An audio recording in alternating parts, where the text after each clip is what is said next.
to kind of round out the session now, we've talked a lot about the current applications, where we think this technology is going, but also some of the large challenges that is going to face the creation of these kind of multiple metaverses and these different use cases of these multiple virtual connected environments.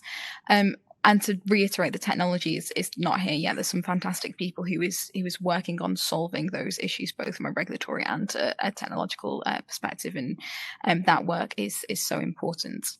But to kind of wrap all that up and to kind of summarize, I wanted to ask you both one final question, which is simply, what message would you like to leave the audience with today? Those who have been watching this session can kind of start to identify some of the opportunities, but still maybe don't think that this technology is for them. Chris, can I go to you first, and then 𝗬𝘂 to round us up? Yeah. So I think I would say a few things, right? Number one, although like the metaverse in its full incarnation is still something that we'll see in the future, there are already elements of it today, and I would really encourage people to to think about that and to start experimenting. There are technologies like the ones that we're using now, where for lots of small businesses and for people at home, if they're enthusiastic about the technology, this stuff is starting to become really within people's reach, right? The prices are coming down very fast as we innovate with the technology. Even the high-end VR headsets are a similar price point to a laptop now. So we're not talking something that is completely beyond the realms of people who are interested in experimenting with the technology. But also, there are more people using aspects of this than I think people sometimes realize. So, for example, the AR filters in Instagram, the ones that will change your outfit or give you a celebratory hat or whatever else, that's an example of an immersive technology. And hundreds of millions of people are using those right now without even thinking about the metaverse or anything else. It's just something that adds value to their social experiences. And similarly, you see the huge numbers of young people gaming and building in virtual worlds that you mentioned earlier about young people coming on this journey with us. They're already creating in lots of these proto-metaverse type experiences. So I would say, like, the technology, it's early days, but it's open and it's accessible, and people should absolutely give it a go. I think I would lean in to the creators and the enthusiasts that who are already starting to experiment with this technology. And I think what really excites us is some of the partnerships that we're starting to build now that will connect this up with experiences that lots of us already have. So, for example, we're working with Microsoft to bring Teams and Office into the Quest VR headsets.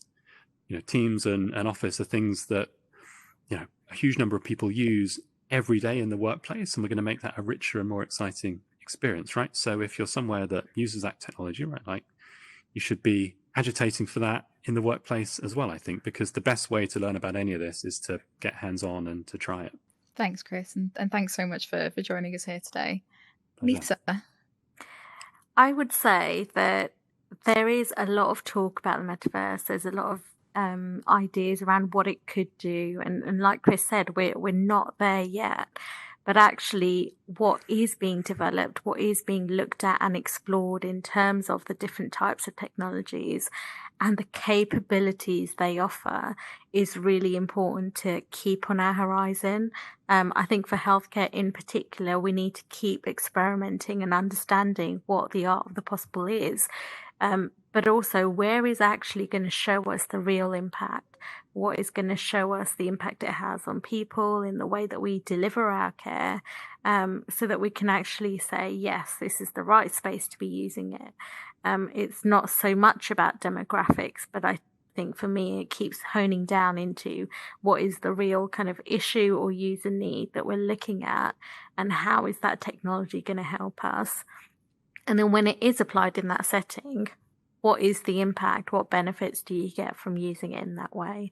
And I think the moment you start seeing benefits, you don't even think about it. You start using it intuitively, like the augmented reality applications you mentioned, for example, in Snapchat and so on. So sometimes you don't know what you're using because it doesn't matter. The whole thing is your experience is what it should be, and it's what you need. So I think when it comes to the metaverse or the technologies that may or may not be part of it, we just need to keep in mind that the capabilities are evolving and changing, and we need to start embracing that because we don't really know which direction it's going to go in. Thanks, Nisa, and thank you both for joining Tech UK in the Metaverse today.